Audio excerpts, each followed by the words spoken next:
It's easy to take shots at successful institutions. Everyone loves to put successful people up on pedestals, and then they're overcome with the urge to tear them back down again. Some people no longer watch Marvel films to see how good the next one is, but to see when the bubble's finally going to burst, when the empire's finally going to crumble. They're perverts for failure, and to be honest, we're all a little bit guilty of that sometimes. Unfortunately, for those card-carrying anti-Marvel fans, most of their key arguments are built on sand. I'm Adam from Whatculture.com, and here are 10 Marvel movie complaints that are total bullshit.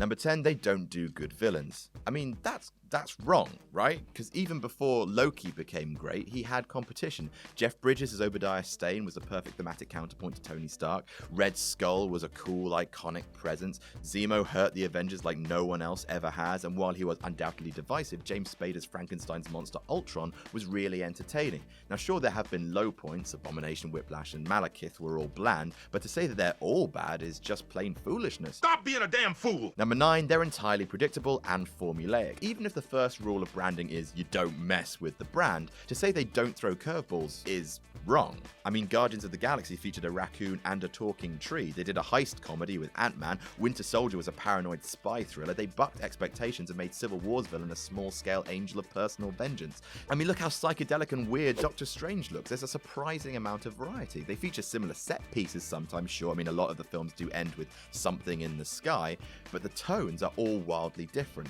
Number 8, the MCU is not diverse. Well, this one's probably the fairest argument, but at least times are changing now. We have the Black Panther movie coming, which ostensibly has an entirely black cast and director. Captain Marvel will become the first female lead. Wasp is sharing top billing with Ant-Man, and there are some pretty loud rumors of a Black Widow standalone coming. That's a damn sight more diverse than most other comic book movie slates. Now, the whitewashing of the Ancient One in Doctor Strange is a bit painful, but how exactly do you cast someone from a made-up country anyway? Number 7, there should have been a Black Widow film already. Up until the Age of Ultron, Black Widow had no backstory. I mean, she had red in her ledger, sure, and a vague hint of a murky past, but it wasn't fleshed out. She was presented instead as a fully formed character whose intrigue was peeled away as it became clear she wasn't quite the impenetrable badass she initially looked. That was an interesting approach, and whisper it, Black Widow was a better supporting character than she was a lead in her own right, because of that mystique. Her interactions with other characters were more intriguing, her allegiances more difficult to understand, allowing her to build up a sort of anti-hero sidekick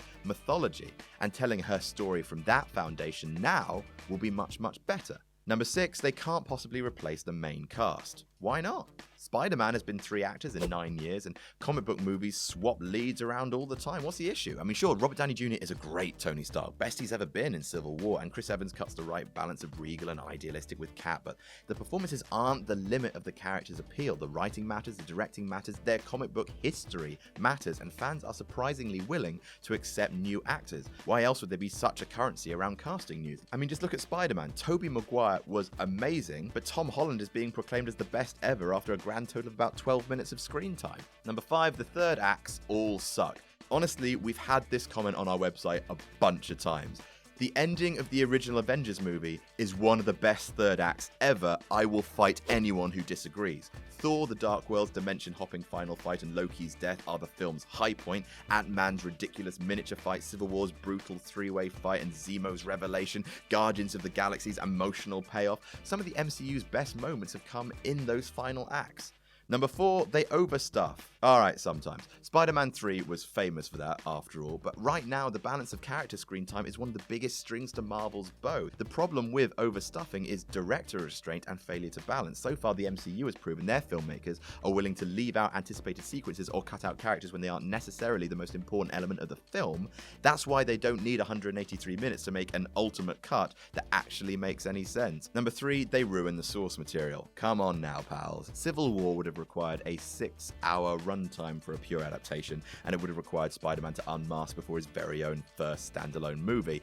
That's only 2 fatal issues, and then there's Ultron, the character everyone loves to complain about. I mean, he was as vulnerable, as arrogant, and as much of a showman as Tony Stark, and the decision to give him all of his creator's flaws was inspired. And all of this ignores the point that purely adapting a comic book beat for beat leaves precious little space for imagination, and that's what the craft of filmmaking is all about. Sure, there's scope to interpret and visualize, but there's no storytelling scope if you have to do it as rigidly as in the comics. And if there's no deviation from the comics, if there's no originality in the actual filmmaking process itself, well, isn't that what everyone's going to complain about?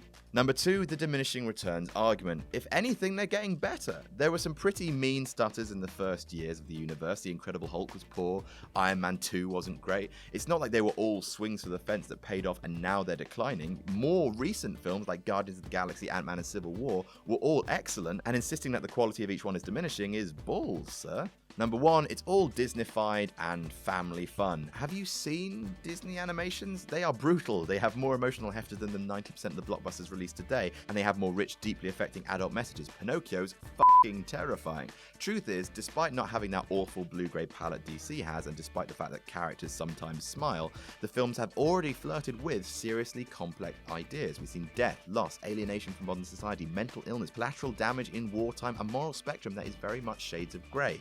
I'd argue that's way more complex than any of the DCEU's darkness, which most of the time is just shallow brooding and just death. Now, don't get us wrong, we are not Marvel fanboys over DC. We don't hate DC, we want DC to do well. We can't wait for the Wonder Woman movie. It looks good. But the problem is DC's been getting so much critical flack at the moment that a lot of that is being redirected by fans at Marvel, and we just think most of it's undeserved. And that's our list. Did we miss any out? Let us know in the comments. Don't forget to like, share, and subscribe. You can follow me on Twitter here. I'm Adam from Whatculture.com, and I'll see you soon.